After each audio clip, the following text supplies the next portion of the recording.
Buenos días a todos. Gracias por estar aquí, por acompañarnos un día lluvioso y un poco frío como hoy, a esta mesa redonda sobre espiritualidad, identidad, una aproximación artística y tecnológica. Lo primero de todo voy a presentar a los miembros de la mesa y luego os comentaré cómo vamos un poco a organizarla. A mi derecha, Moncho Algora, director de Art Futura, programador, curador, experto en lo que es muchísima experiencia en lo que es el arte digital. Gracias por estar con nosotros, Moncho. A su derecha, Albert Barque Durán, el artista digital y investigador. También es muy importante el aspecto de la investigación en estas nuevas artes digitales que ahora hablaremos. Albert está centrado en la interacción hombre-máquina, en el arte y en el proceso creativo, también dando mucha importancia a la inteligencia artificial. Albert, gracias por acompañarnos. Y a su derecha, Pedro Mújica, ingeniero, multifacético, desarrollador XR, pensador, tecnohumanista, algo muy importante que luego hablaremos de ello, yo creo que con profundidad, estoy deseando escuchar todo eso luego, Pedro, y un profundo conocedor de todos los aspectos de la tecnología, de la cual ahora también hablaremos, ¿no? Y desde el punto de vista también pues, del ser humano, que es fundamental. Me presento yo soy Jorge Esteban Blaine, soy cofundador y director creativo en la primera compañía de teatro en realidad virtual de habla hispana, dentro de este metaverso del cual también hablaremos, Cuarta Pared VR, y mi background es la narrativa. Yo vengo del mundo de la narrativa cinematográfica antes de meterme en el mundo de la realidad virtual. Bueno, quiero dividir esta charla en 4 grandes bloques. Primero quiero que hablemos de todo lo que es el concepto del arte dentro de las nuevas tecnologías que están saliendo, dentro del nuevo metaverso que está saliendo, para luego hacer referencia y hablar sobre el concepto de identidad. Yo creo que va a ser clave cómo conocernos a nosotros mismos cuando tengamos incluso varias identidades, varios avatares en el futuro, ¿no? que está ya aquí. Y de ahí saltaremos, ¿no? a ver de qué manera este metaverso, estas nuevas tecnologías, este nuevo humano tecnologizado pueda convertirse en un ser algo más espiritual, que a fin de cuentas es una de las claves, ¿no? para no perdernos, ¿no? en esta tecnología, sino utilizarla de una manera apropiada para nosotros, ¿no? De verdad, te podrías quitar la mascarilla. Sí, bueno, o sea, por lo menos así tenéis una referencia de mi rostro, aunque estaremos poniéndola y quitándola poco a poco, no hay problema. Y el último lugar, quiero que reflexionemos sobre los límites de estas nuevas tecnologías, las buenas prácticas, cómo intentar no repetir los errores que a lo mejor hemos repetido, ¿no? con Internet o con las, ¿vale? las redes sociales, ¿no? Todas estas nuevas tecnologías que estamos utilizando hoy en día. Para arrancar, simplemente dos nociones que van a estar aquí apareciendo todo el rato, y que quiero generar mínimo marco de referencia antes de dar pie a los ponentes, es el concepto de metaverso. El concepto de metaverso, desde que Facebook cambió su nombre por Meta hace unos meses, está revolucionando todo lo que es el sector de la tecnología y las grandes empresas con el metaverso. Hay que tener en cuenta simplemente que el metaverso como concepto todavía no existe. No existe. El metaverso realmente va a ser una ampliación de lo que es el concepto de Internet hoy en día, es decir, será una red de entornos virtuales tridimensionales que habrá que ver con gafas de realidad virtual o realidad mixta o cualquier otro dispositivo que haya en el futuro. Serán sociales, por lo tanto tendremos nuestros avatares con los que interactuaremos en ese mundo a escala real, ¿okay? y tridimensional, viéndolo a través de esas gafas. Serán persistentes esos mundos virtuales, es decir que aunque nosotros no estemos ahí, el mundo seguirá existiendo, y si yo dejo cualquier objeto, digamos, ahí en un lugar y me voy de ese mundo, me quito la gafa y vuelvo a la realidad real, cuando vuelva a ese mundo, ese objeto seguirá estando ahí, no se enciende y se apaga, esos mundos virtuales, ¿no? Todo lo en el metaverso. Y probablemente haya tecnologías de blockchain, descentralización, para generar un tipo de economía que estará más o menos en paralelo o interrelacionada con la realidad real. Pero bueno.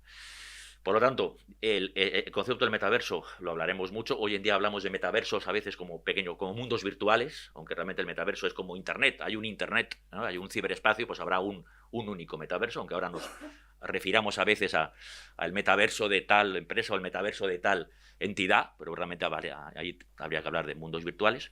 Y el concepto, y con esto ya cierro la presentación, el concepto de el embodiment, encarnar, una vez que tengamos en esos mundos virtuales avatares, nos miraremos y veremos nuestro avatar, nuestro cuerpo virtual, que puede ser como queramos. Por lo tanto, el concepto de encarnar, tener otro cuerpo distinto al nuestro, puede afectarnos mucho a todos los niveles, a cómo nos relacionamos con el arte, cómo nos relacionamos con los otros y sobre todo cómo nos relacionamos con nosotros mismos, ¿no? Entonces, pretendo que a lo largo de esta charla, bueno, reflexionemos sobre estas cuestiones para que en el futuro, cuando esto ya cada vez se vaya haciendo más realidad, en parte ya es en algunas parcelas, bueno, lo utilicemos para el bien de la humanidad de alguna manera, ¿no? Para el bien de nosotros, de todos nosotros.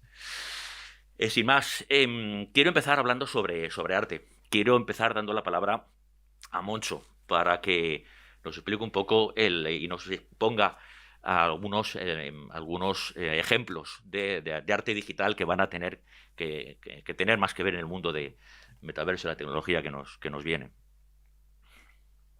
Bueno, yo había traído un vídeo, creo que es bueno también que veamos algunas imágenes. Este vídeo es de una exposición que hicimos ya hace algunos años, fue en el 2008, en el Reina Sofía, se llamaba Máquinas y Almas, precisamente. Y bueno, si quieres, entra vídeo y luego yo comento.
Bueno, creo que estaba bien que también podamos visualizar algún tipo de imágenes. Cuando comenzamos con esta exposición, la verdad es que fue un momento muy dulce, era una época muy diferente, no había pandemias, había dinero en los bolsillos, todo este tipo de cosas. En aquel momento pues, el Reina Sofía tenía la oportunidad de darnos un presupuesto decente y la verdad es que bueno, conseguimos una exposición que quizás uno de nuestros objetivos era precisamente que los ordenadores no se vieran, que la tecnología estuviera ahí, pero esta exposición la comisaríamos entre José Luis de Vicente, que ahora está en Barcelona, y yo, y bueno, hicimos una selección de 17 artistas muy diferentes, ¿no? Desde, habréis visto algunas imágenes de Theo Jensen, el artista este holandés que crea estas estructuras que se mueven en la playa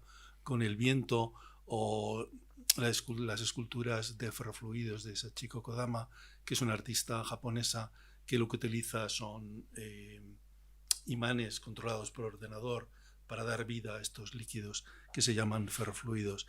Intentamos realmente hacer una exposición muy, muy diversa y en principio a los artistas les dimos una frase de Albert Einstein para que pensaran sobre ella como base de la exposición. La frase dice que la experiencia más grandiosa en la vida es el misterio. Y el misterio es la emoción fundamental que encontramos en la cuna tanto del arte auténtico como de la ciencia auténtica. Y eso para mí es algo muy importante, porque yo creo que cuando hablamos de arte digital, estamos hablando de arte y estamos hablando de ciencia. Las dos cosas, los dos elementos van intrínsecamente unidos. Y obviamente Hombre, la ciencia ha tenido que ver en toda la evolución del arte. Es decir, los pigmentos del óleo no surgen porque sí, de alguna forma es un avance científico, aunque en aquel momento, más que un avance científico, yo diría, es concretamente cuando los hermanos Van Eyck lo que hacen es utilizar, creo que incluso fue un error, que colgaron toda una serie de telas al sol, y el caso es que inventaron el óleo, y el óleo da lugar a todo un cambio paradigmático en lo que es la historia del arte. Y eso es uno de los 3 puntos que quería mencionar en esta pequeña intervención, ¿no? Primero que bueno, fue hace como 30.000 años que el hombre pasa de ser neandertal a ser Homo sapiens, y que nuestra evolución como seres humanos, porque nosotros, teóricamente al menos, pues venimos de esos neandertales y de esos Homo sapiens, pues ha ido ligado a las herramientas que utilizamos. Herramientas son todo.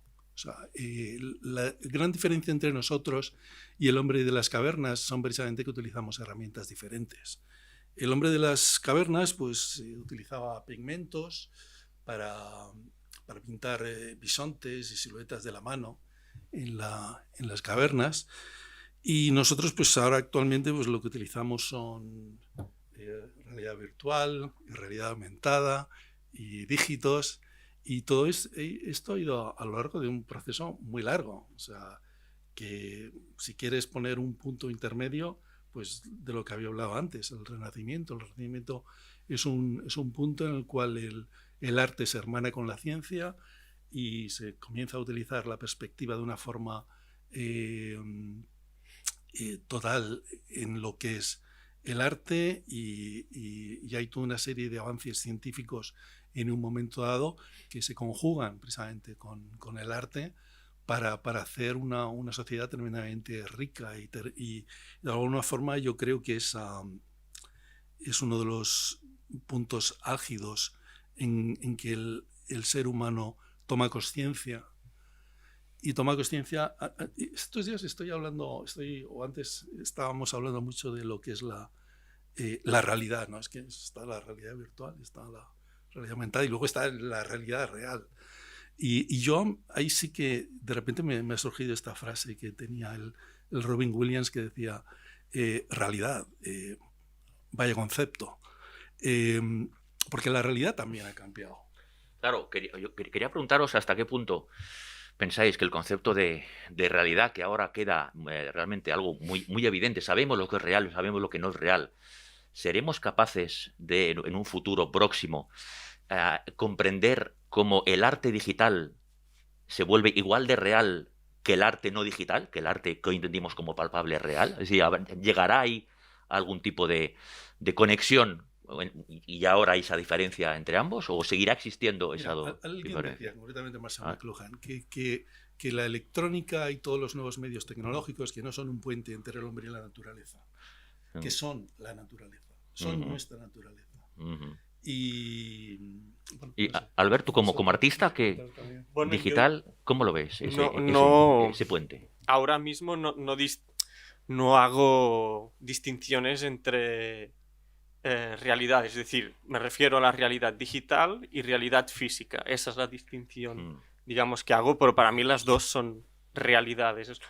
El concepto de realidad real, como que ahora mismo me chirría por todos los sentidos, porque no consigo realmente interpretar cuál es el significado de decir una realidad real. Sí, lo que hay obviamente son medios nuevos, y obviamente estamos viendo el mundo de una forma nueva. Igual que el hombre de las cavernas, imagino que cuando utilizaría los pigmentos y viera su primera mano ahí en las cavernas, diría, esto es una realidad diferente. Claro, no hay duda de es que impresionante ver los bisontes. Todo entra dentro del concepto de realidad, puesto que sobre todo gracias a las nuevas tecnologías inmersivas, ese concepto de se engaña al cerebro, se hackea al cerebro, porque hasta ahora la única manera, ¿no?, de llegar al cerebro de los instintos, al cerebro reptiliano, era a través de la propia realidad. Pero ahora con una gafa inmersiva tienes la misma sensación de vértigo, o te sientes invadido en tu espacio vital de la misma manera que en la realidad.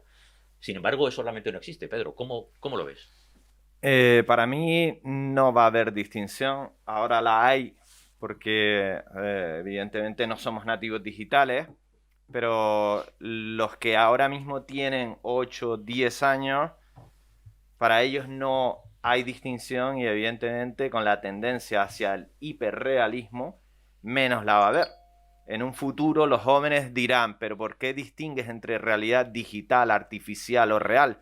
Todo es una misma cosa, que se interrelaciona. Quiero hablar de lo que, bueno, Moncho comentó sobre las herramientas. Las herramientas hasta ahora no eran inteligentes, pero van a empezar a hacerlo. Hablamos de computronio.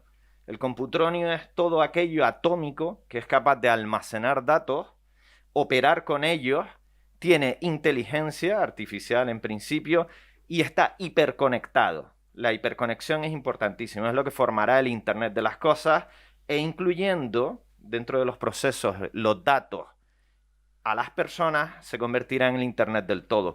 Cuando todo absolutamente, computronio y personas, estemos interconectados y pensemos e incluso operemos y socialicemos a tiempo real, que estará incluido en el futuro metaverso, ya no habrá distinción, todo convivirá. Y para los nativos digitales de ahora y los futuros será la normalidad. Solo nosotros, que habremos nacido en otra época, seguiremos distinguiendo, ¿no?, entre lo que fue realidad real y este mundo artificial que no terminamos de comprender. Entonces hay que empezar ya a desdibujar esas fronteras, porque lo digital, lo artificial, se está naturalizando. Lo estamos integrando a una velocidad enorme. Por tanto, hay que dejar de distinguirlo. Y es importante entender que las herramientas van a ser inteligentes, porque ahí es donde empezamos a poner entredicho lo que es la inteligencia, que salió en la mesa redonda de ayer. ¿Qué es la inteligencia? ¿Qué es la conciencia? ¿Qué es el alma? La identidad del ser.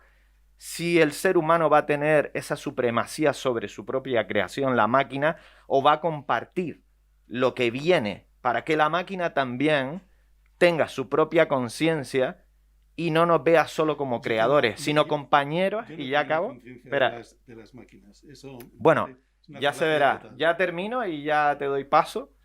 Ya se verá. Ahora mismo se debate mucho, sobre todo en la comunidad de inteligencia artificial, si ya hay máquinas con conciencia o no. Pero se debate muchísimo, es un debate abierto y hay todo tipo de opiniones. ¿Y nos conviene que tengan conciencia?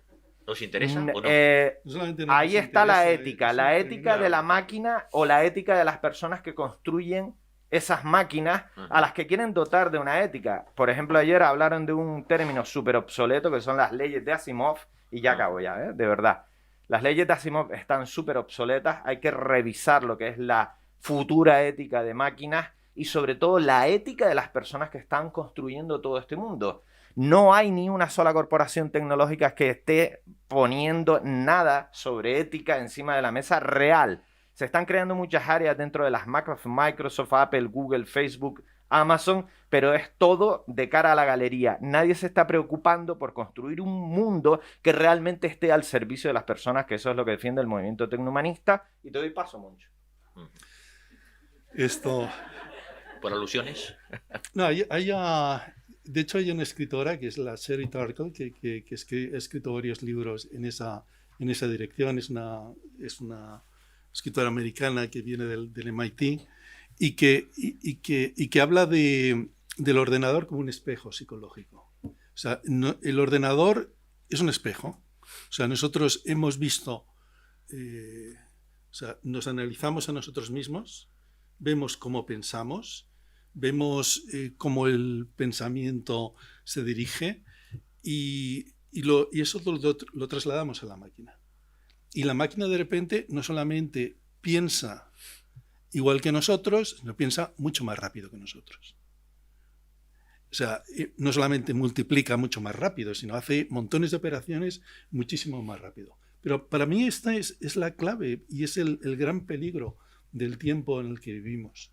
Y es que un ordenador será un espejo, pero un espejo, cuando tú te miras en un espejo, siempre tendrás muy claro quién eres tú y quién es la persona que ves en el espejo. Hasta que te hibridas. Claro. Hasta que te hibridas. Cuidado Bueno, con eso, hay que entender muy bien, ya, brevemente, hay que entender muy bien que no se entiende qué es la inteligencia artificial y cómo está avanzando. Se nos está escapando. Es ahora mismo una caja negra. Ni los investigadores más avanzados del MIT entienden bien lo que está pasando. Y ahora mismo la inteligencia artificial se va a volver cuántica, que lo publiqué ayer. Cuando mezclemos la computación cuántica de esa velocidad con la inteligencia artificial, con el deep learning, el aprendizaje profundo, ya no vamos a entender absolutamente nada. No nos va a servir como espejo de nosotros mismos. Y nosotros nos vamos a acabar hibridando con la inteligencia artificial, que ya lo hemos hecho. Esto es el acceso a Internet. Internet funciona al 100% con inteligencia artificial.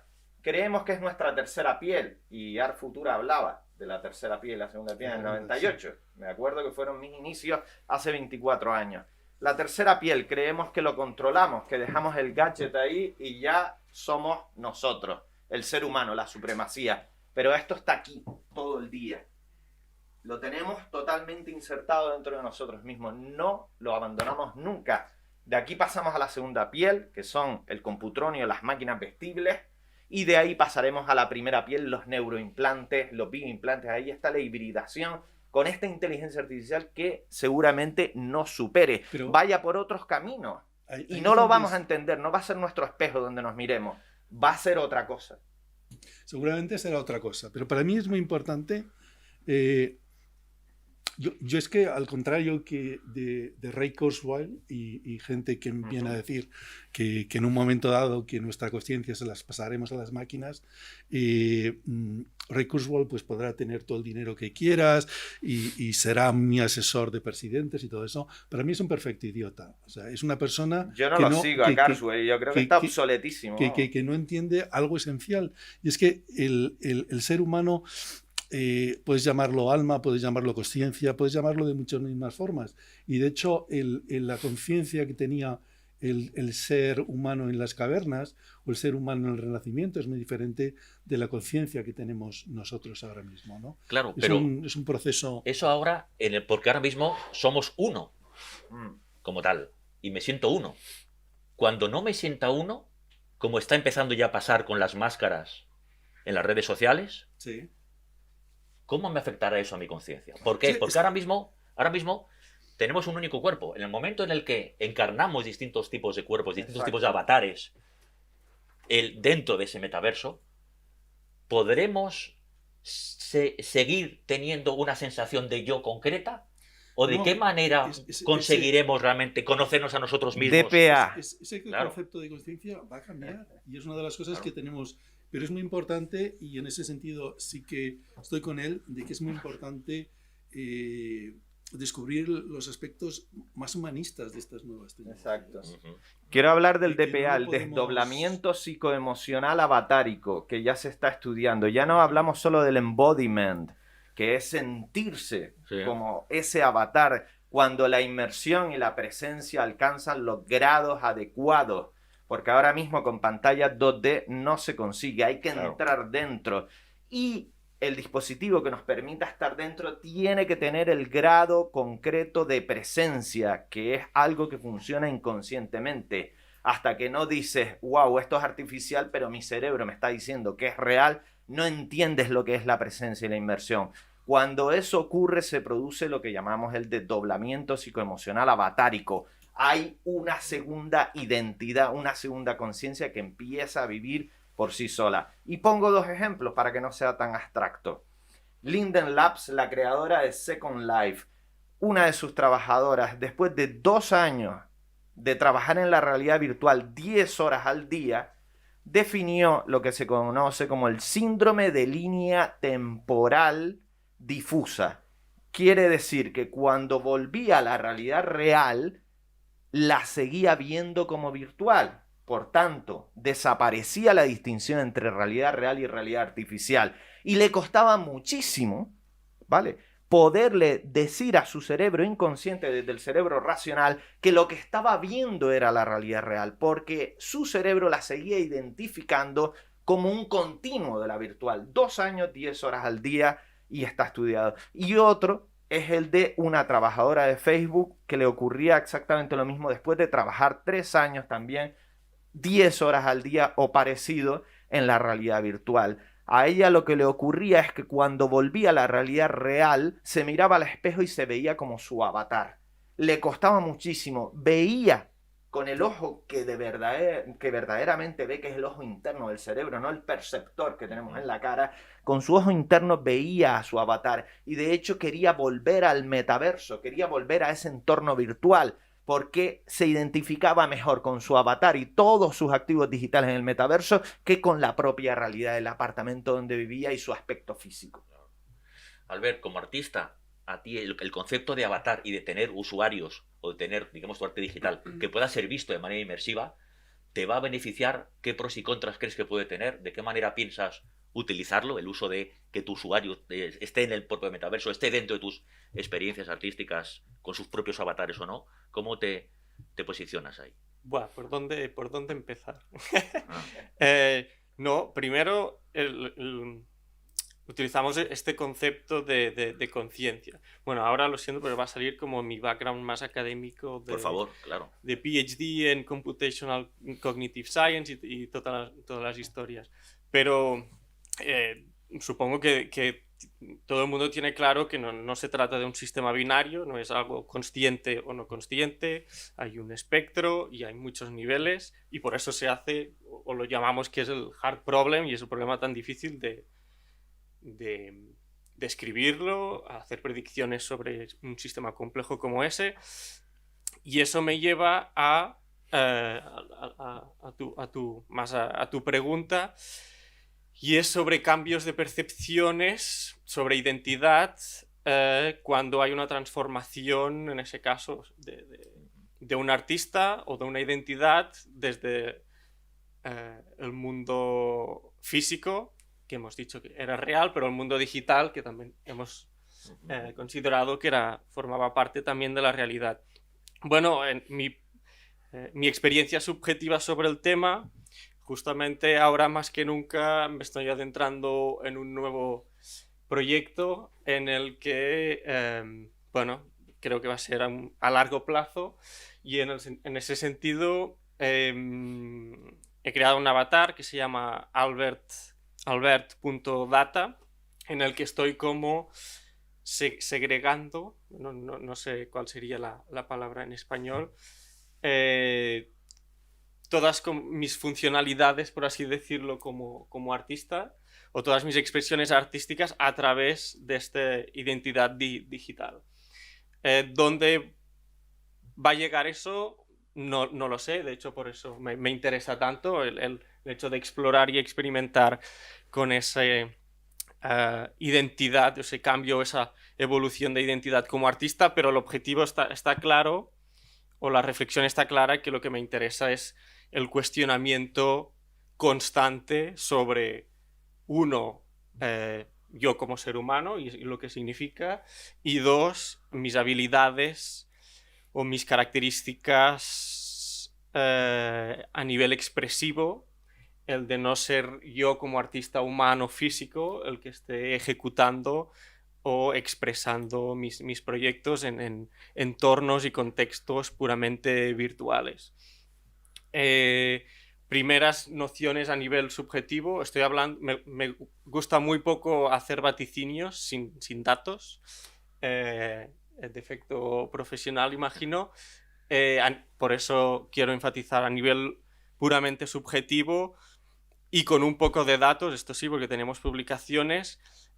Hay una distinción clara, o hay cambios significativos en cuanto a percepción de un concepto que se llama psychological distance, distancia psicológica, que es de lo que, simplificando muchísimo, pero de lo que uno entiende o comprende en un momento determinado, y la distancia, por así decirlo, con lo que está sucediendo.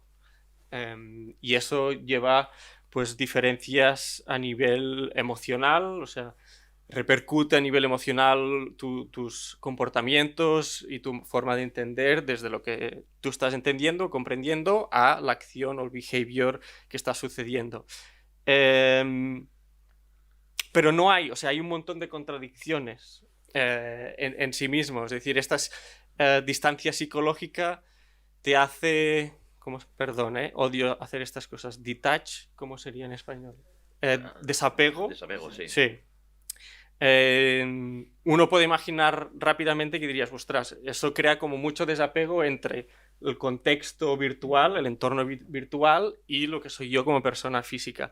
Pero en realidad no, depende muchísimo de las características de ese entorno virtual. Por tanto, es un sistema, o sea, es súper complejo el hacer vaticinios ahora mismo en cuáles serán las consecuencias de, por ejemplo, cambios a nivel perceptivo de este tipo de interacciones entre dos mundos, dos realidades. Bueno, perdón por la chapa. No. Estoy de acuerdo. Magnífica. Claro, hay una cuestión fundamental que has comentado ahora, que es la dificultad, la imposibilidad realmente de vaticinar lo que va a suceder con todas estas nuevas maneras de comportarnos, de sentirnos, de ser, ¿no? De la misma manera que hace 20 años éramos incapaces de comprender el fenómeno de las redes sociales o el fenómeno de cómo ha cambiado eso, la manera de interactuar nosotros entre nosotros mismos en la sociedad y con nosotros mismos, ¿no? Pero juguemos a ello. Para eso estamos aquí, juguemos a ello. ¿No? Es gratis, ¿no? Ya puesto, juguemos a ello. ¿De qué manera pensáis que esta nueva tecnología, este nuevo uso de los avatares, uso de la conciencia, uso del yo, puede, del metaverso, de las relaciones, en un futuro, ¿no? ¿De qué manera podremos conseguir que nuestro nivel de espiritualidad como tal aumente, cambie, mejore, evolucione? ¿Nos puede ayudar? ¿Puede ser un freno? ¿De qué manera ese tipo de relaciones, ese tipo de avatares, ese tipo de mundos en los cuales estaremos nos puede ayudar a eso? Yo creo que es esencial para nuestra supervivencia. Pero ahí te paso la palabra. Sí, bien, por eso creé el movimiento tecnohumanista, que lo que hice fue cambiar un poco el vaticinio distópico de Harari, el historiador, que hablaba del tecnohumanismo como el transhumanismo, ¿no? Un mundo distópico donde realmente la hibridación con la máquina es negativa para el ser, ¿no? Porque lo despersonaliza, lo deshumaniza y lo convierte casi en un esclavo de la tecnología per se, venga como venga. El tecnohumanismo lo que defiende es la unión del pensamiento, de la filosofía, la recuperación de la mética, el arte de la intuición, en un segundo renacimiento donde de verdad la corporación tecnológica, que siempre hemos visto en la ciencia ficción, que es muy fría y quiere que el ser humano siga sus dictámenes, sean los que sean, pues lo que pretende es que esa gran corporación tecnológica sea ante todo humanista, que se preocupe de la supremacía del ser humano tal como ha evolucionado biológicamente. Y que si tenemos que hacer alguna hibridación con nuestra propia herramienta, la máquina en sí, este artificio, este constructo de nuestra mente, de nuestro ser, que se haga de forma reflexionada y sobre todo con cierto freno. Por tanto, tenemos que ser éticos, usar la ética como herramienta y reflexivos, usar mucho el pensamiento, traer a los filósofos, a los que van a otra velocidad, a los equipos tecnológicos y pensar en esta Web 3, en este metaverso, en nuestra nueva fase de Internet, ¿qué es lo que vamos a hacer? Como dice Max Tegmark en el Institute of Life, los riesgos existenciales están ahí. Y uno de ellos es la inteligencia artificial general, la devastación medioambiental es otro, las armas nucleares autónomas es otro, y eso está ahí y no vamos a tener una segunda oportunidad. Por tanto, hay que frenar ahora mismo y decir, tenemos que ver hacia dónde vamos. Con las redes sociales la Web 2 no ocurrió y de hecho hubieron muy malas prácticas. Ahora está el club de los arrepentidos de Silicon Valley que ponen a su familia fuera de la tecnología.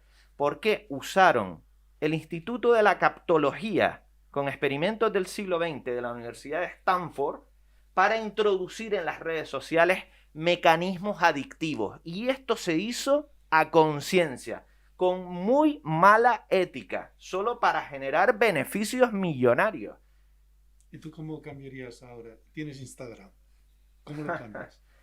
A partir de ella. La red social no va a cambiar. Es decir, eso es batalla perdida. Lo que puede cambiar es nuestra conciencia actual, teniendo la información y el conocimiento de lo mal que lo hicimos y teniendo el miedo de que no va a haber una segunda oportunidad. Como hagamos lo mismo con el metaverso, la inteligencia artificial dentro del metaverso, que son los humanos digitales, como hagamos lo mismo y persigamos solo el beneficio, sin entender lo que puede suponer para el ser humano, que puede haber un cambio radical sin vuelta atrás, ese será el último error que cometamos. Y nos convertiremos en otra cosa, que es lo que llamamos poshumanos. Y ahí está la singularidad de Kurzweil, que para mí es un ser obsoleto, un señor obsoleto, que solo se ve a sí mismo con un ego enorme y se ha quedado muy desactualizado en muchos conceptos. A mí lo que más me fascina de Kurzweil es la máquina de hacer poesías. O la Claro, máquina de hacer Picassos. es un gran Es un inventor, señor que gran creador. es un gran millonario, es un, y es muy, trabaja es para muy Google. valorado en muchos ambientes, ¿no? Pero una de las cosas que hizo fue una máquina para hacer Picassos y otra, pues una máquina para hacer poesías. Y dices, bien, los Picassos no son ni horrorosos ni estos, se parecen un poco a Picassos, pero la diferencia es que Picasso tenía algo que la máquina de hacer Picassos no tiene. Y los poetas tienen algo que las máquinas de hacer poesía no tienen. Y ese para mí es un asunto esencial, porque herramientas tenemos por todas partes. O sea, pero también, herramientas también son los misiles controlados, o a veces no demasiado controlados, que surgen en los cielos de Ucrania, y tecnología y herramientas pues están por todas partes. Entonces, ¿hasta qué punto? Obviamente son extensiones del ser humano, nos han ayudado a encontrarnos o a crear nuevos mundos realmente muy, muy poderosos, pero hasta qué punto... Yo creo que es el alma, perdona. El Dalai Lama ha dicho varias veces que él se reencarnaría en una máquina, porque el alma, el purusha... ¿Lo ha dicho Sí, eso? lo ha dicho, lo puedes buscar rápidamente. No, búscalo. Pero en Lo broma, encuentra porque está en un titular. enorme. en broma, él también hace chistes. Ya, puede ser una broma, pero lo ha dicho varias veces y de forma como seria. ¿Por qué? Y ha explicado por qué, lo ha argumentado, no ha sido solo un brindis al sol. Él cree que el purusha, que viene de los textos védicos, el alma, algo que todavía no sabemos qué es. Ahora se habla en neurociencia de la multidimensionalidad cuántica de la mente, del cerebro, de cómo trabaja. Él dice que el purusha es inmutable, que cuando se reencarna, su alma vuelve a ese cuerpo. Aquí también Altered Carbon, lo de ir cambiando de cuerpos e incluso poder convivir a nivel de conciencia dentro de la futura Internet, dentro del metaverso, ya sea en forma avatárica u otra forma. Entonces, cuando descubramos lo que realmente somos, ¿por qué un Picasso lleva el alma de Picasso y es insustituible? Y la copia de un Picasso que hace una máquina no lleva su alma. De eso se puede hablar mucho, porque realmente todavía no sabemos lo que es el alma, lo sutil. Cuando practicas meditación profunda durante muchísimos años, acabas desconectando, pudiendo desconectar ciertas funciones cerebrales, como por ejemplo la identificación constante de todo lo que nos rodea. Y cuando eres capaz de atenuar ese proceso mental de identificación, de prejuicios, de poner etiquetas a todo lo que vemos, que sabemos que se produce en muy pocos segundos, ¿no? Ustedes ya tienen una imagen completa de lo que soy yo, de toda mi vida. Si yo les preguntara, empezaría a decir, no, tú eres esto, esto y lo otro.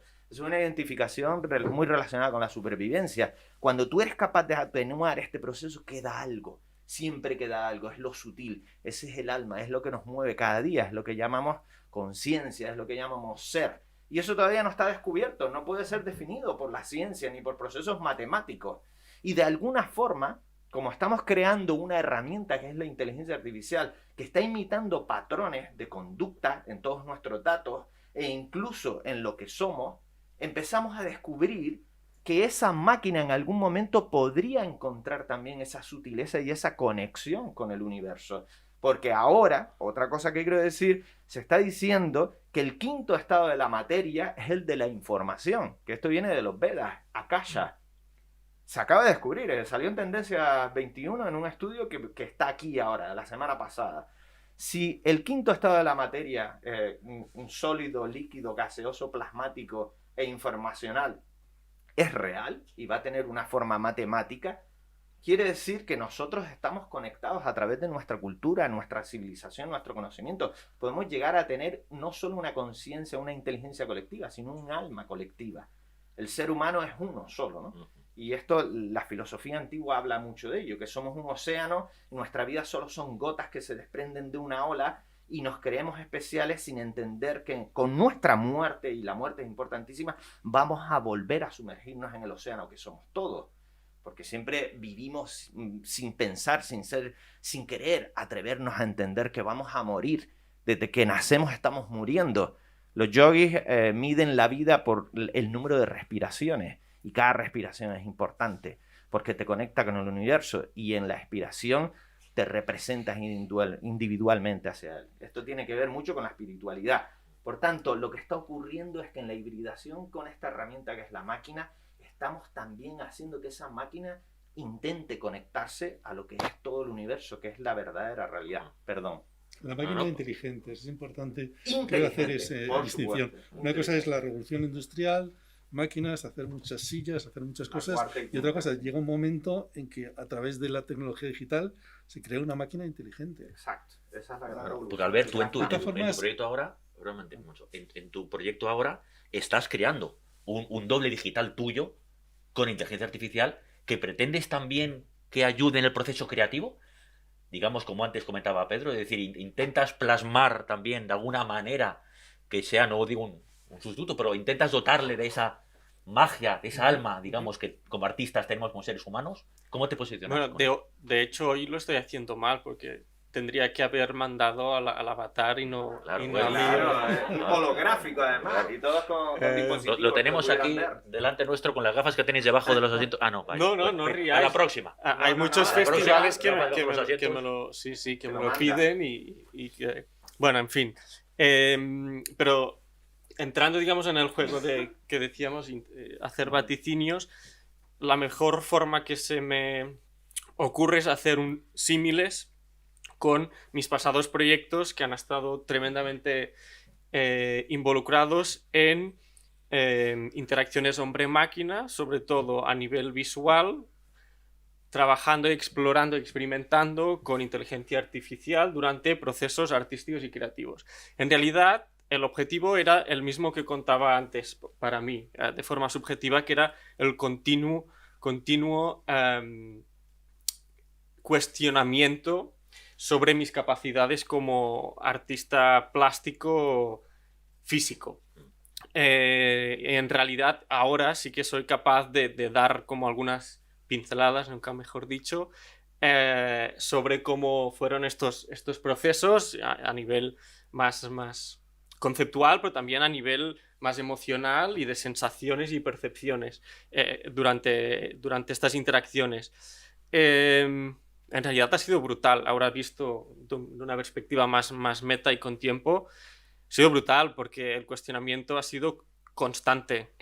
El hecho, para intentar como aterrizarlo y intentar contároslo a través de como de ejemplos más palpables.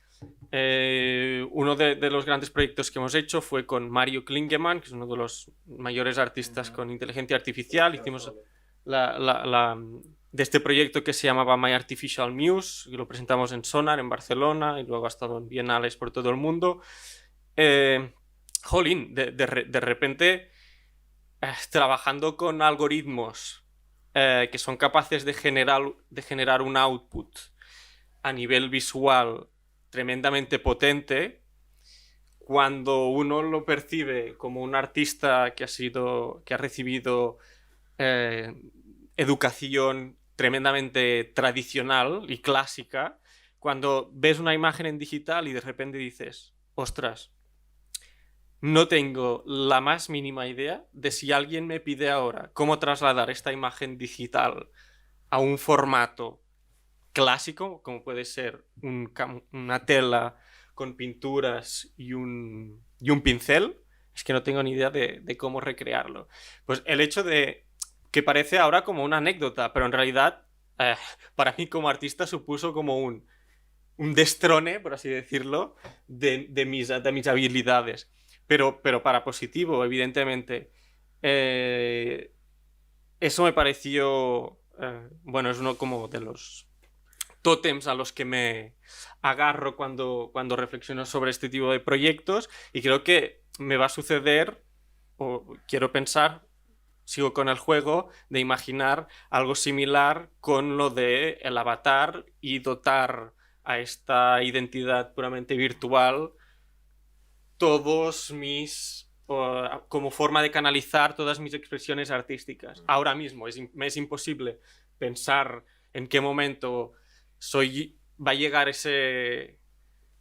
como esa frontera o esa cortina entre que yo soy todavía yo, el Albert físico, el que está dotando de cualquier posibilidad artística a esa identidad digital, a cuando esa identidad digital va a ser de la que voy a estar mamando yo para continuar intentando innovar en las cosas que quiero expresar para ofrecer algo nuevo a mi audiencia. Con respecto a eso, Moncho, como director de la Futura, ¿te interesaría programar arte creado por arte? Es decir, que no provenga, claro, es decir, por una máquina, que no provenga de una persona humana. ¿Nos conviene crear al creador de alguna manera? Y en eso sí que estoy de acuerdo con él. Yo es que creo que realmente nos estamos convirtiendo en seres híbridos y que todo esto son extensiones, pero de la misma forma, pues no sé, que las lanzas y las piedras eran extensiones del ser humano en un momento dado, pues para sobreponerse a los animales y a un entorno hostil. Pues ahora tenemos extensiones que si en algún momento eran esencialmente industriales, es decir, o sea, una máquina que hacía cositas, ahora son extensiones mucho más complejas, mucho más ampliadoras, yo decía, de nuestra conciencia. Y quizás eso es lo importante. Entonces, yo creo que es esencial que la participación del arte en todo este conjunto y que nos hemos creado. Y de hecho, alguien decía, un escritor americano, no me acuerdo quién, que los artistas son las antenas de la raza. Y en ciertos aspectos es la capacidad que tiene el artista. Artistas muy diversos, el arte es tremendamente diverso, es una de las naturalezas del arte, que es diverso, pero que esa capacidad que tiene, como decía Einstein, de afrontar el misterio, esa capacidad que tiene el arte de afrontar el misterio es esencial tanto en el arte como en la ciencia. Y sobre todo cuando estamos hablando de científicos como muy especiales. La intuición, el desarrollo de la intuición, la capacidad de ver más allá, eso es algo que nosotros tenemos que hacer y tenemos la capacidad de hacerlo y lo podemos hacer con herramientas. Pero yo no lo que, por una parte, en ningún momento pienso que tenemos que ser muy, muy cuidadosos, es en traspasar todo el poder a estas herramientas, pero por otra parte, como seres humanos, nos estamos ampliando inmensamente. Claro, es el equilibrio que hay que buscar, ¿no? Hasta qué punto la herramienta deja de ser herramienta para tener entidad creativa propia de alguna manera.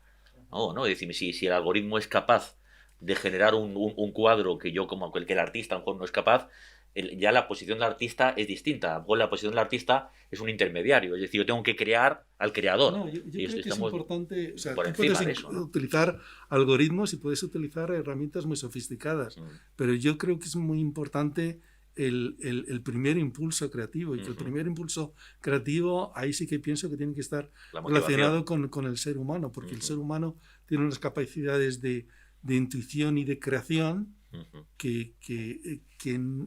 bueno, o sea, sí que puedes utilizar máquinas para investigar, para experimentar, para lanzar y que obviamente, pero te vuelvo a decir lo mismo, la máquina de poesías de Kurzweil sí hace poesías que no son malas del todo. Ya, pero claro, la cuestión es que algún día llegaremos a que sean buenas, ¿no? Digamos, ¿no?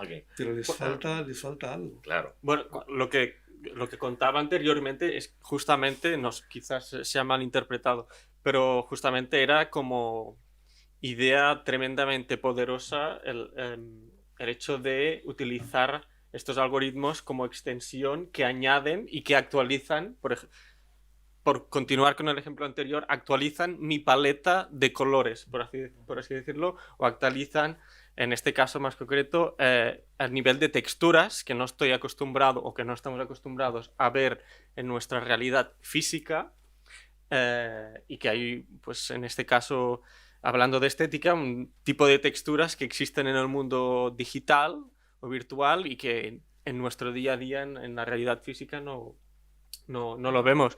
Y a nivel así también de anécdota, en las performances, por ejemplo, de este proyecto, hay momentos muy, muy divertidos porque paso por todas las 3 fases que estamos comentando. Hay momentos en la performance que digo, madre mía, ¿qué estoy haciendo aquí? Si el nivel de computación de los algoritmos que está generando a nivel de outputs es que no tengo nada que hacer. Esta es para esa idea inicial que decía Moncho, ¿no? Esa motivación inicial que ahí la máquina no va a tener, Pero luego camino. Es una montaña rusa. Hay otros momentos muy bonitos también que todavía me da la sensación que que el artista, no yo en concreto, pero que el artista humano todavía es superior por esa, llamémosle magia o esa intencionalidad que hay detrás de una obra. Y al mismo tiempo está muy bien a veces descubrir que equivocaciones son maravillas.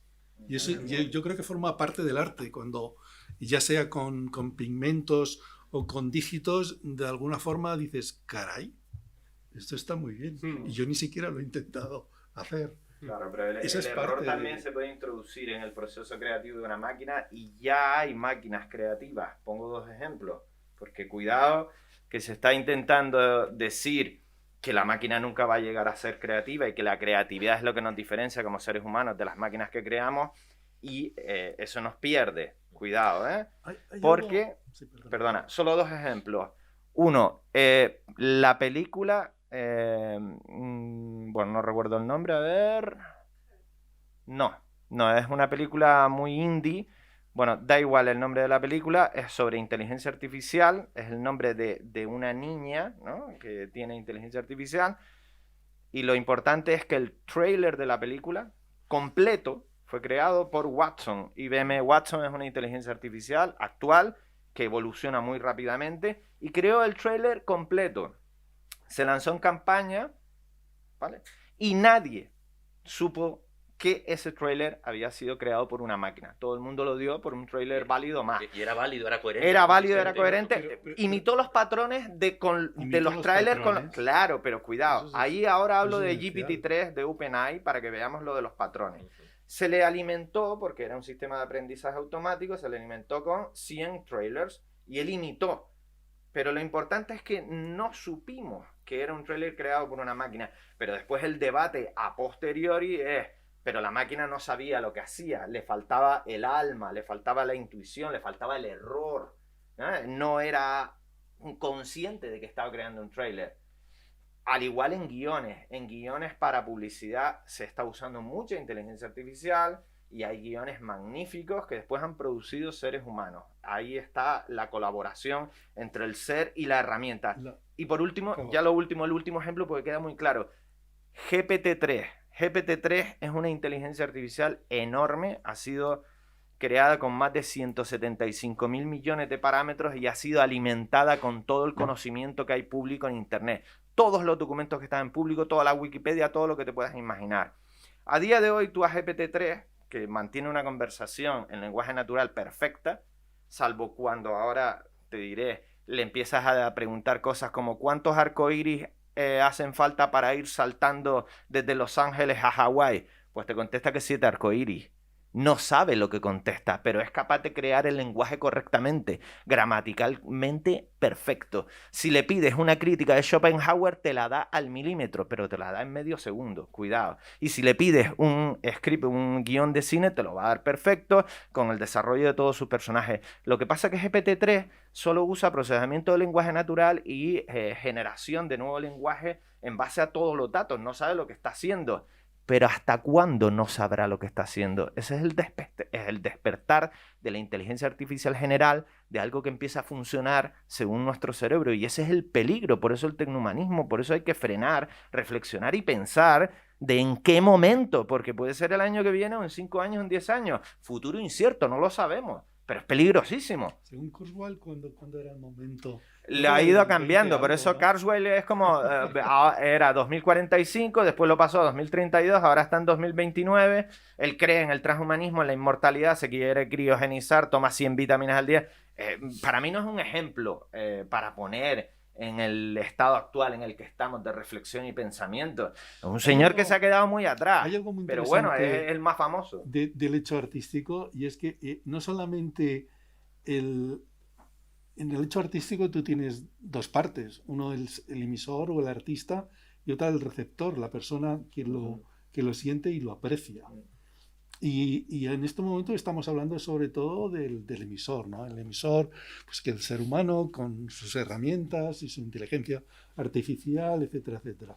Pero, no sé, antes hablabais de que alguien salía llorando de una obra de Sara salió El otro llorando día, ¿tú de también? la orden, y tú también, es verdad. Eso es muy importante también, no solamente la pieza, la obra, sino el hecho de que haya alguien al otro lado del espectro que sea capaz de apreciarla. Tomo la palabra aprovechando que hay alguien al otro lado de la mesa. ¿Vale? Quiero dejar algunos minutos para ver si hay turno de preguntas, si ustedes quieren preguntar algo, si tienen curiosidad o alguna cuestión. Yo creo que es un debate apasionante. Bueno, yo conozco vagamente este mundo virtual, muy de referencia a través de amigos artistas que han estado en Second Life o están. Pero a mí lo que me preocupa es, por ejemplo, se está estudiando este mundo virtual con el tema de la medicina, es decir, gente que, por ejemplo, tiene problemas mentales tipo esquizofrenia, que se metan en ese mundo que para mí es como meterte en Narnia de pronto. Estás en otro mundo, es otra realidad, pero ¿van a poder salir esta gente que tiene problemas mentales? No van a poder salir y no sé, vamos a ver, estudiarse se está estudiando, pero por una comunidad que no está siendo escuchada, que es la de los sanitarios, los médicos, los psicólogos, los psiquiatras, pero estos no están siendo escuchados por las corporaciones tecnológicas.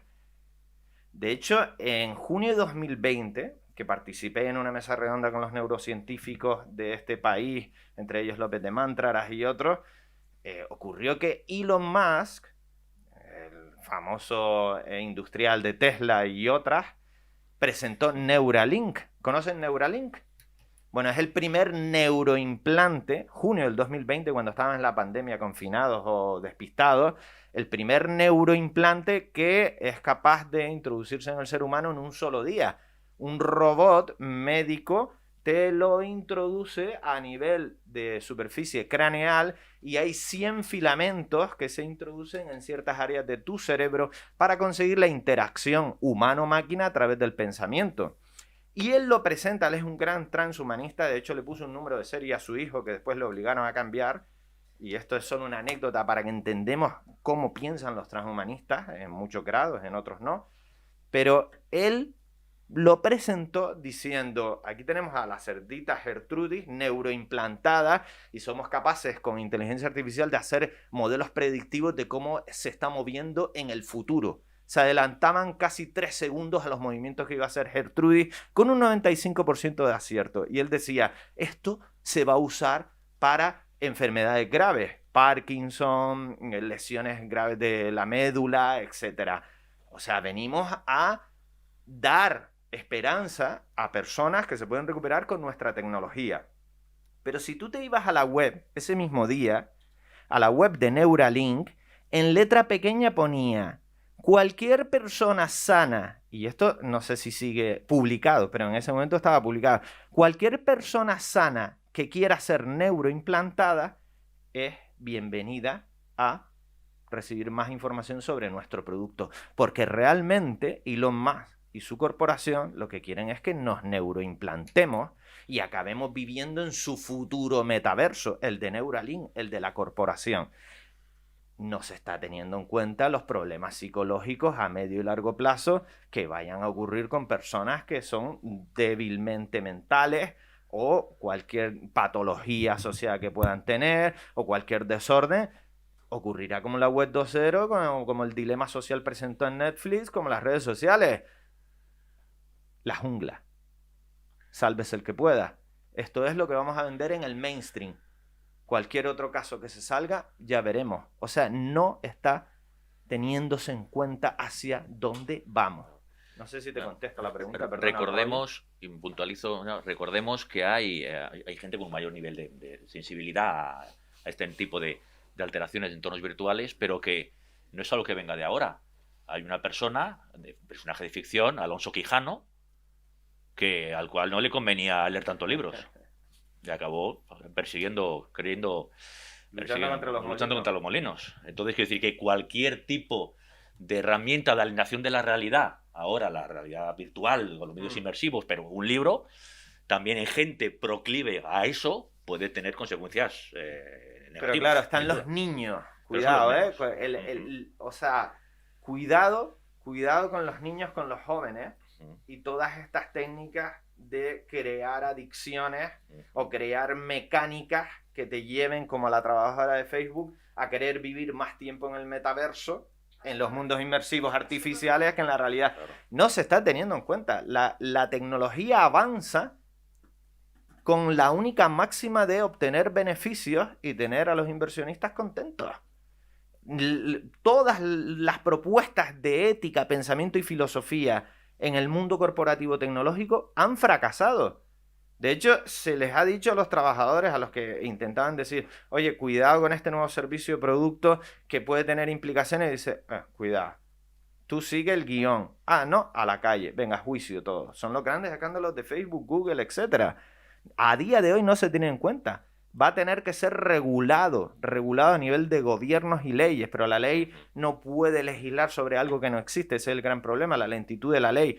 Europa es el gran bastión de la defensa de los derechos humanos a nivel mundial. Estados Unidos está a medio caballo entre Europa y China es, vamos, o sea, primero nosotros, nuestra economía, nuestro liderazgo mundial y las personas al final. Que esto, el creador del crédito social, que ya vieron en Black Mirror, que se ha implantado en China, lo ha dicho, es que lo ha dicho en muchos documentales de televisión. No, a nosotros las personas vendrán después. Primero el poder de nuestra nación, el beneficio que nos va a traer a nivel mundial.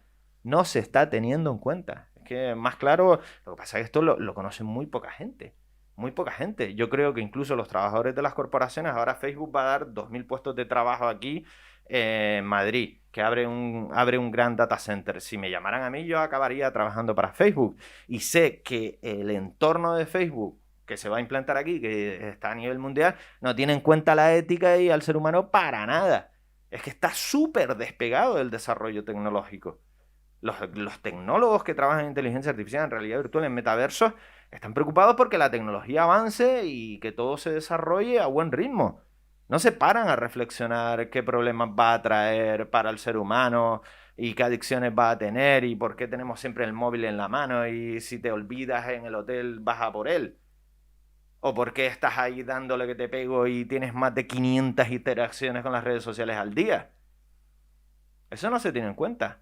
Ahora empiezan a aparecer los arrepentidos, gente que habla sobre ello, en el dilema social, que conocen bien el documental. Pues lo mismo, pero más intensificado, se va a repetir con el metaverso.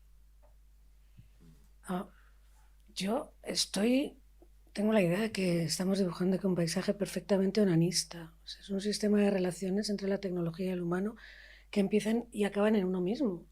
Y nos estamos olvidando de las narraciones, de los relatos, de las memorias, cómo se construye todo eso, cómo se ha ido construyendo a lo largo de todos estos siglos en el ser humano, y pretendemos que la máquina nos lo devuelva inmediatamente. Pero estamos hablando solo con una máquina, es decir, con uno.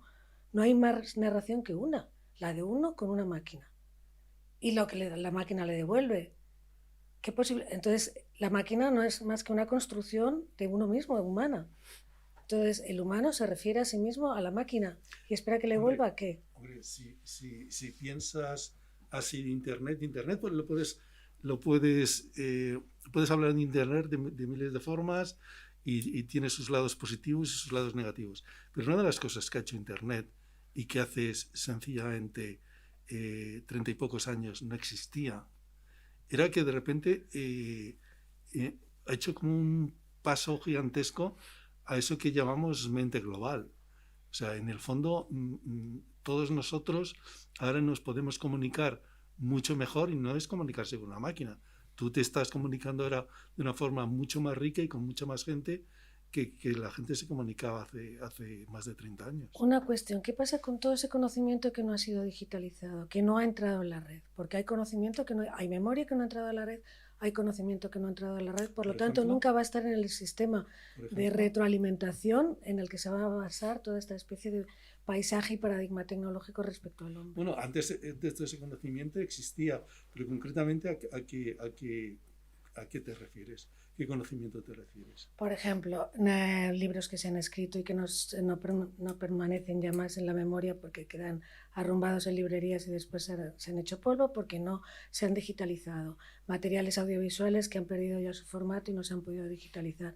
Como todo que es verdad que si no hubiese estado la máquina a lo mejor se hubiesen perdido igual, pero que en ese sentido la digitalización sí va a obligar y el uso de todo ese conocimiento en un entorno nuevo de máquina nueva, de ingeniería nueva, va a obligar a que todo ese material quede más fuera o que quede fuera para construir esa relación que tiene el humano con su memoria, con su creatividad, con el arte, con la expresividad. A eso me refiero, ¿no? O sea, ¿Tú qué piensas? Yo creo que se está digitalizando y evidentemente el material perdido, pues perdido quedará. Yo tengo un proyecto con una red de bibliotecas y estamos yendo a las bibliotecas locales de municipios muy pequeños que tienen evidentemente obra muy local. Y el proyecto lo que pretende es digitalizarla para que pase a la gran biblioteca mundial digital, que ya existe. De hecho, antes hablaba de GPT-3 que ha sido alimentada con esa. ¿Que va a quedar mucha memoria y mucho material fuera? Evidentemente. Pero a la larga, se intentará que esté en todo lo posible el mayor porcentaje de toda nuestra historia, cultura y civilización. Pero como humano... Pero no se está dejando, perdón, solo sí. que no se está dejando fuera de forma consciente, en plan esto queda fuera. Si se queda fuera son por determinadas circunstancias, pero no hay una intención de dejar fuera cierto material. Bueno, primero tienes que hacer, cuando te presentas ante un fondo y digitalizarlo, tienes que hacer determinadas elecciones. Cada vez menos porque la tecnología va a ayudar a que ese proceso sea más rápido y más económico, eso es verdad. Pero por otra parte, se me dio un poco el hilo de lo que te iba a decir. Todos esos libros que han ido quedando en la memoria del humano, sí, para luego que se han ido representando a lo largo de los siglos porque se han reciclado y se han convertido en otra obra o cualquier cosa. Eso, cuando nos enfrentamos al tema de una máquina y la relación de una máquina, esa máquina no tiene la misma cantidad de memoria y cantidad de experiencias que puede tener en humano. Y yo no sé hasta qué punto la máquina va a ser un interlocutor interesante, por decirlo de alguna manera, a la hora de descontextualizar, o sea, toda la experiencia que tiene el humano y poder utilizarla para llegar a unos resultados concretos. A mí ese diálogo y ese lenguaje me parece claro, pero... un tanto siniestro y además me parece que no se está viendo... Pero la máquina no... Vamos a ver, si eres tecnohumanista, porque aquí depende de tu postura, si eres tecnohumanista, lo que pretendes es que la tecnología sea un complemento al servicio del ser humano, no se pretende sustituir al ser humano. Aquí se está hablando de otra cosa. Aquí pero es que eso lo estoy denunciando. Yo no sé si te has fijado que a lo largo de toda la ponencia no paro de denunciar que no somos tecnohumanistas, que es un movimiento que están haciendo y que no llega a la corporación, a los grandes responsables. El proyecto Gutenberg de Google está digitalizando desde hace décadas todos los libros posibles, habidos y por haber, pero porque quiere crear un gran Big Data para su propia inteligencia artificial, no porque la quiera poner al servicio del ser humano. Porque quiere controlar la narrativa, la narración de lo que posiblemente quiera controlar la narrativa y ponerla a su servicio, porque es una empresa privada. Pero no le podemos pedir a la empresa privada que se desvíe de sus objetivos, porque es una empresa privada. Lo que tenemos que hacer es crear una legislación adecuada para que las empresas privadas no se salgan de la gobernanza que nos interesa a todos nosotros, porque entramos en un tema político. Sí, pero no solo es una cuestión de legalizar o no legalizar, es también una cuestión de cómo los artistas, en ese sentido, me dirijo un poco más a ti, cómo se enfrentan ante la máquina, porque hasta ahora el hecho del uso del algoritmo y tal está fascinando a muchos artistas. Yo trabajo con alguno de ellos y es la fascinación total. Y se están dejando muchas cosas, a mí me da la impresión, se están dejando muchas cosas por el medio. Yo creo, no soy artista en este campo, por lo tanto me interesa mucho tu posición en ese sentido para ver la alucinación que el artista tiene frente a una cosa que no controla o que en algún momento le pueda superar o le pueda devolver otro tipo de capacidades, ¿no? Y en ese sentido me parece que habría que tener por parte de todos nosotros, pero especialmente de los artistas, esa prevención, ¿no? Para no dejarse caer solo en esta especie de algoritmo, ¿no? Bueno, o sea, no puedo hablar evidentemente en nombre de nadie, aparte mismo, y habrá perfiles muy variopintos y composiciones muy dicotómicas. En mi caso, por si no había quedado claro con mis palabras durante el día de hoy, sea el puro interés de trabajar o explorar y experimentar relaciones e interacciones hombre-máquina, porque al final es a través de este tipo de procesos que conseguimos más conocimiento sobre el ser humano. Como mínimo, ese es mi approach, ese es mi enfoque. Y creo bueno, no creo que sea necesario como justificar la necesidad de intentar entender o colaborar o aportar al conocimiento, en este caso, más, sobre todo a nivel perceptivo y cognitivo del ser humano. ¿Que hay consecuencias negativas? Bueno, claro, absolutamente. Y desde nuestros proyectos siempre intentamos pues hacer ¿cuál sería la palabra? Como statements en contra de todas las posibles consecuencias negativas que nos encontramos y que luego intentamos divulgar para poner como ciertas alertas, por así decirlo, sobre cuestiones éticas y morales que nos encontramos y nos enfrentamos en nuestros proyectos. Es decir, está sucediendo esto, está sucediendo lo otro. Lo bueno es que desde una postura más artística y académica tenemos la libertad, no como a nivel corporativo, de divulgar este tipo o alertar sobre este tipo de procesos negativos sin ningún tipo de problema y sin que nadie nos dirija una agenda. Pero repito, en mi caso lo que me interesa es, a través de estas interacciones, aportar más conocimientos sobre el ser humano. Muy bien, sé que nos queda tiempo para alguna última pregunta. ¿No? Perfecto, pues yo creo que hasta aquí estas reflexiones, que no es más que jugar a lo que va a ser el futuro. No nos engañemos, cualquier predicción y cualquier generalización ahora es incorrecta, incluso esta. Veremos lo que sucede, seguramente de aquí a 5 años, 10 años nos volvemos a reunir y pensaremos, fijaos qué cosas dijimos, madre mía, qué insensatos, qué incautos, pero es lo que nos toca ahora mismo con la información que hay. Muchas gracias a los ponentes, muchas gracias a todos ustedes por estar. Sí, adelante. No, sí, simplemente una cosa pequeña. Simplemente me gustaría hacer la reflexión de que tenemos la sensación de que la tecnología ha llegado y ya está aquí y tenemos que afrontarla. Y mi consideración es que la tecnología no ha llegado. O sea, la tecnología no ha llegado. Es como un inmenso iceberg en el cual acabamos de arañar la puntita y todo lo que hay debajo lo ignoramos totalmente. Y es por algo muy sencillo. Es algo tan sencillo como que cada 2 o 3 años se duplica la capacidad de los procesadores. Eso significa, yo me acuerdo cuando estuve viviendo en California y mi primer, acercamiento a los ordenadores fue en una compañía que hacía efectos especiales para películas y tenían un ordenador que costaba $10 millones. Ahora prácticamente con esto haces lo que podía hacer aquel ordenador que costaba $10 millones. El cambio está así. Es un poco como esas progresiones geométricas que habéis visto del COVID, ¿no? Que de repente subí hasta arriba. Y nosotros estábamos aquí y veías que o hacían algo o que aquello no iba a parar de subir.